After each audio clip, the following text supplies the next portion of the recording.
Hi, it's Lauren Taylor. Thanks for joining me today in my craft room. It's the last day of the month, so we are going to be doing some Halloween projects fun today. It is my last Halloween on the last day for this year.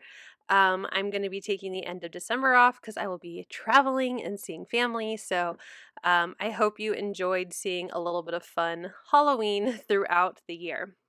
So I'm starting with this really adorable spooky mouse stamp set from the Sassy Club. Our little female mouse here, it's a fandom set, is dressed as a witch for Halloween and is flying on her broom. So I wanted to color her in with pink and orange colors. I feel like this resembles one of my favorite costumes that she wears for Halloween. So I'm just sharing that I'm using my PV colors in 4, 3, and 2 and OR colors in 2 and 1 to color in the purple and orange. So I'm just going to do the top of her hat and her bow here on camera, and then I will color the rest off camera. Now the ORs are very vibrant, they're very deep oranges, so I wanted my purple to look a little deeper as well, so the color scheme matched better. So I'm going back over and just bringing up more of the dark and mid-tone of those 3 PV colors that I used.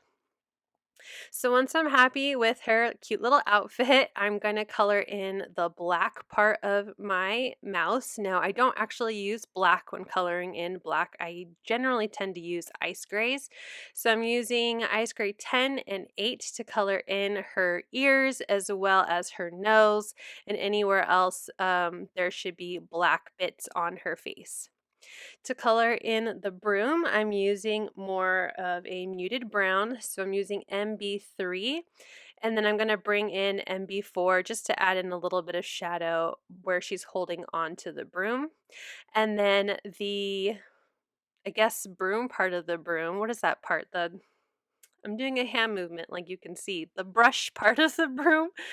Anyway, I'm using some golden brown color, so I'm using GB4 to add shadow and GB2 to completely cover in the broom.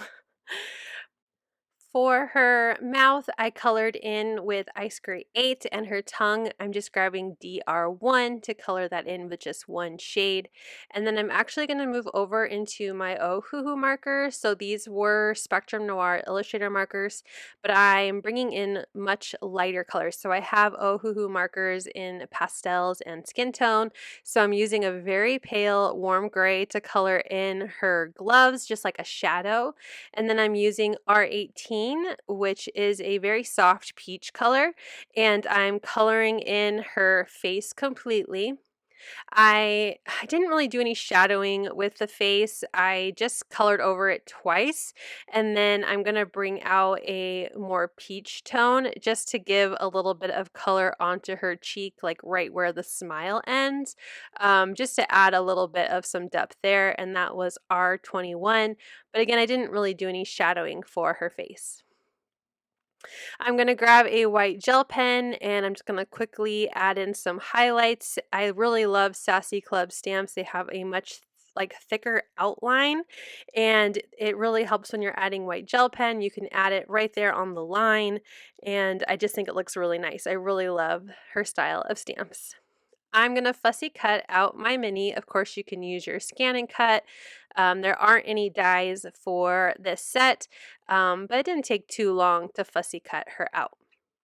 I'm going to set her aside and we're going to work on our background. So if you saw my video a little earlier this month, I used one of the Apothecary stencils, but there were 2 released. So I'm going to use both of them this time. I'm going to show how I added the large jar, the small jar, and then kind of the skinny tall jar. There's 3 different ones on the Apothecary 2 stencil. I already used Apothecary 1, so I'm only going to show how I did each of the one of the large, one of the medium, and the one of the tall skinny containers.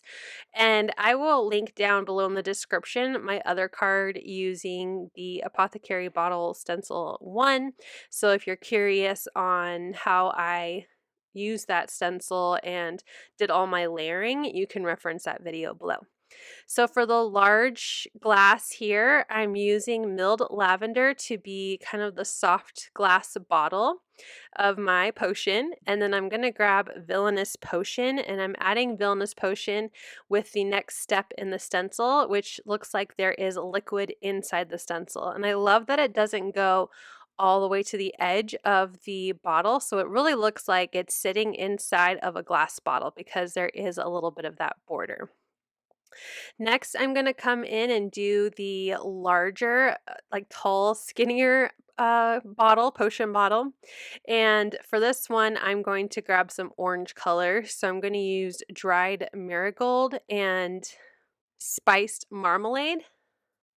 And I'm just repeating that same process. So I'm using the lighter of the two colors, which is dried marigold, and creating kind of a glass feel to my stencil.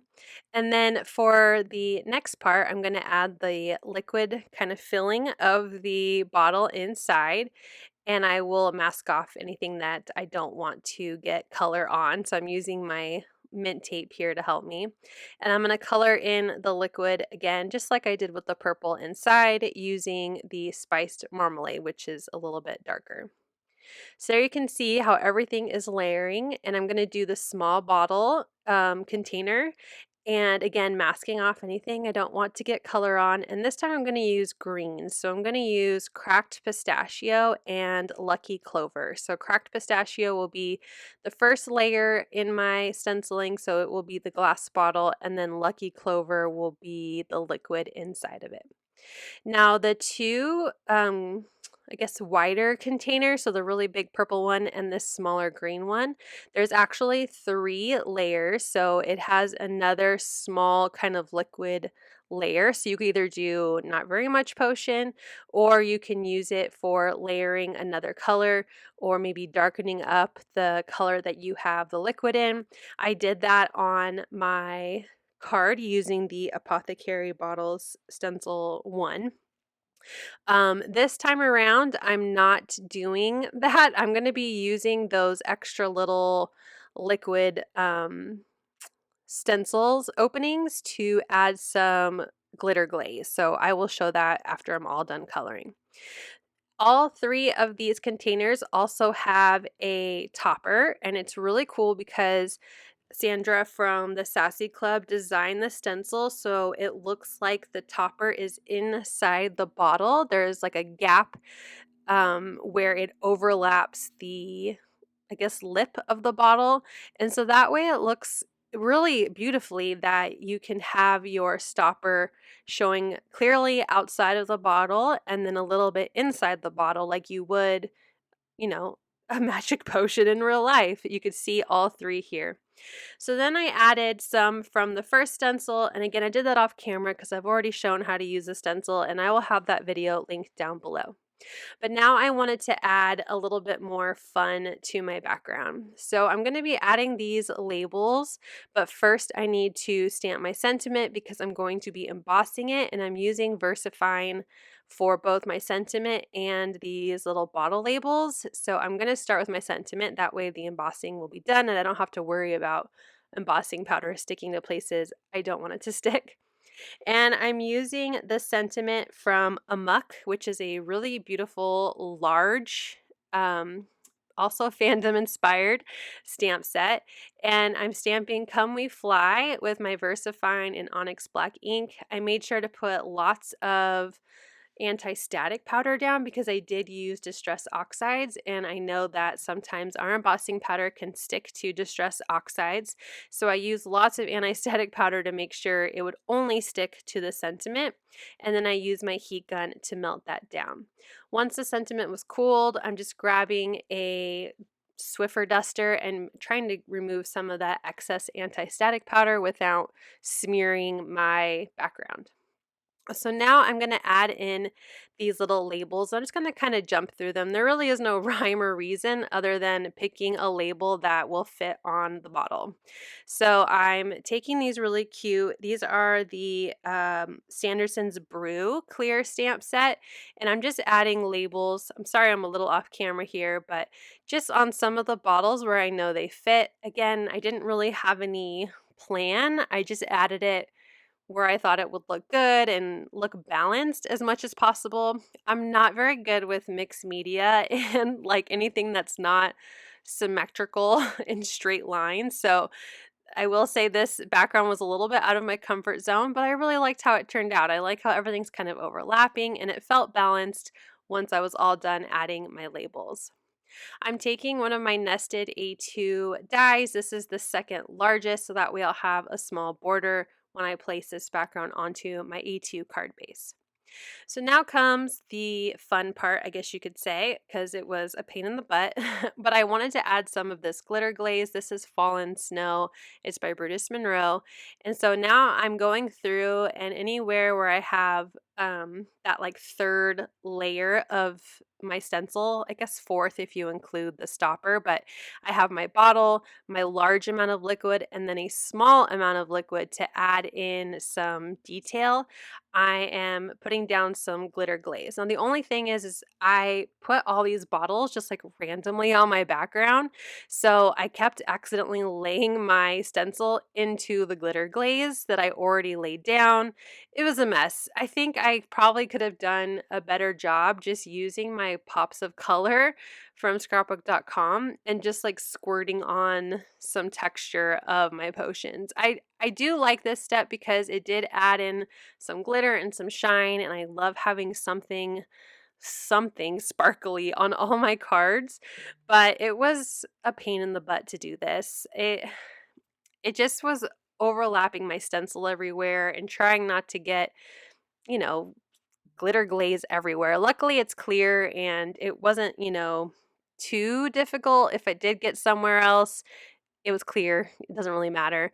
But I would say only do this step if you're very confident in your card making and know that you can, be aware and be spatially aware of your stencil and where you've laid down your glitter glaze or your stencil paste. So I really didn't like how my purple one was looking because I kept smearing it. So I go back there a couple times trying to make it look nice. It turns out fine. It's sparkly. It was what I wanted, even if it was not the easiest thing to do. So I'm going to clean up my desk and I'm going to set this aside. Now, while it was drying, I felt like there wasn't enough glitter glaze, like it felt off balance. So I'm adding a little bit of glitter glaze to this potion stopper, the cap on it, and I thought that would kind of balance out where I've laid all my glitter glaze. So it's finally dry. My background is done. I did walk away and like fold laundry to wait for that background to dry. And I'm going to add it with some Scotch tape because it's a warped background with all of the distressing and the embossing and the glitter glaze. I wanted to make sure it was nice and secure to my card base, so I'm using that sturdy Scotch glue to adhere my background to my card base. To add in my cute little flying mouse, spooky mouse witch, I'm going to use some Thermoweb adhesive. I really like the thickness of their adhesive roll, and I'm just peeling off the release paper after I've trimmed down and added adhesive completely behind my image, and then I'm centering it to my card right above my sentiment. Now to add in just a little bit of fun, because this is a Halloween card, I have these, they're called Mouse Head Glitter, and it's by Glitter Lambs. My mom turned me on to this company. I think they mostly sell to people who make like resin crafts and like shaker cups. Does that make sense? You know, where they have like glitter and fun things around a shaker cup that you get from Starbucks. A double insulated cup. Maybe that's what I'm trying to say. But anyway, these are glow in the dark Mickey heads. So I added a bunch around my card. I love that they're small and like not super obvious. So I'm gonna just grab one of my lights here I keep on my desk. I'm gonna try to get that heat into my little Mickey heads, and here you can see in this terrible video quality, but it's because I don't have any light, them glowing. And that will finish off my card. Here's a final look at this witchy but cute Halloween card with a out of my element background, but I hope that you like it. Here's another close-up of those little Mickey heads glowing in the dark as well. Thank you so much for watching. I hope you'll click like, and if you're new here, I hope you'll subscribe and come back. As always, you can find everything I use down below in the description box. Thank you and have a wonderful day. Bye!